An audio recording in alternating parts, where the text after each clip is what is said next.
This video was originally made for Ramp 2024, but I wanted to make it generic enough for people to use every year. Each edition of Ramp comes with a starter pack linked on the header of the site, giving you some tools and resources for quickly setting up to make Doom maps, a source port to run the game, an iWAD file, which is the base data and assets for the game, and a Doom editor. The source port I've provided is GZ Doom, which is my personal favourite and the one the project's eventually going to be built on, but you can use a different one if you prefer. Maps translate between them, so it doesn't really matter.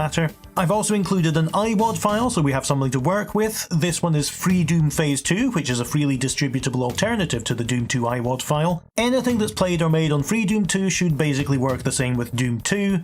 But if you have the Doom 2 WAD file, which is pretty easy to get these days, you can get it from Steam or GOG or 100 other places, you can use that as well by copying the Doom 2 WAD file into your GZ Doom folder.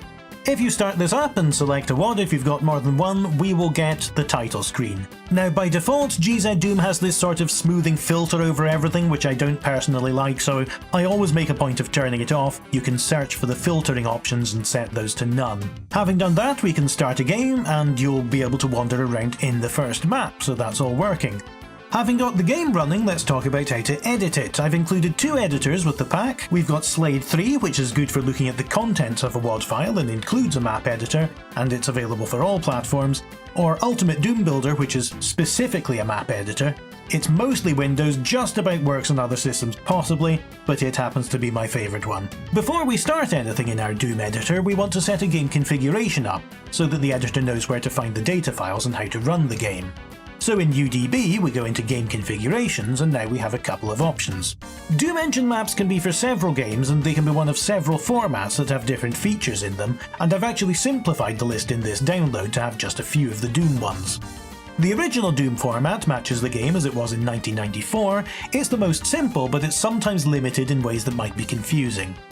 UDMF is a modern fan-made map format that gives you a ton of stuff that wasn't in the base game, like portals and all sorts of scripting madness, and it's the most powerful, but it's also the most overwhelming. If you're new, I'd recommend going with Boom, which is somewhere in between. It was an enhanced version of Doom that was released at the end of the 90s, and it's got some very useful extensions to the base engine, but it's still quite close to the original. So with our chosen format, we want to set up our data resources, which are the things that are automatically loaded when we open or start a Doom map. For now, we just want the stuff from Doom 2 or Free Doom if you're using that. If you decide you want to use UDMF, you'll probably also want to put gzdoom.pk3 here, which is the data file that adds a lot of new objects and capabilities. If you are using UDMF, you'll get a little warning about gzdoom.pk3 if you don't have it, and sometimes even if you do. Over on the Testing tab, you just need to tell it the source port you want to start the game with, so click the plus, navigate to wherever you put the exe and set it up with that. And you shouldn't have to worry about anything else. So with our game configuration saved, let's go to the New option on the menu and set up a new map. We'll set it to the format that we chose. The map name doesn't actually matter in Ramp's case, but I recommend leaving it at map01, and we can see the resources that we set up listed in the box.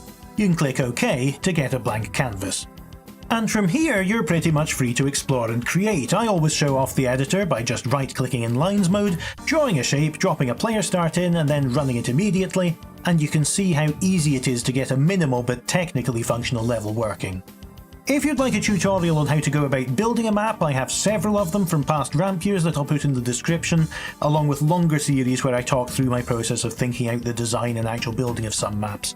There's also a wealth of tutorials for both map making and scripting in GZ Doom available throughout YouTube and everywhere else. So if you've ever been interested in Doom mapping or making games in general, I hope you'll join us and be part of the community. There's a Ramp Discord server where you can communicate, or you're welcome to just go at your own pace independently if you prefer. Once again, I'm really looking forward to seeing what you can create.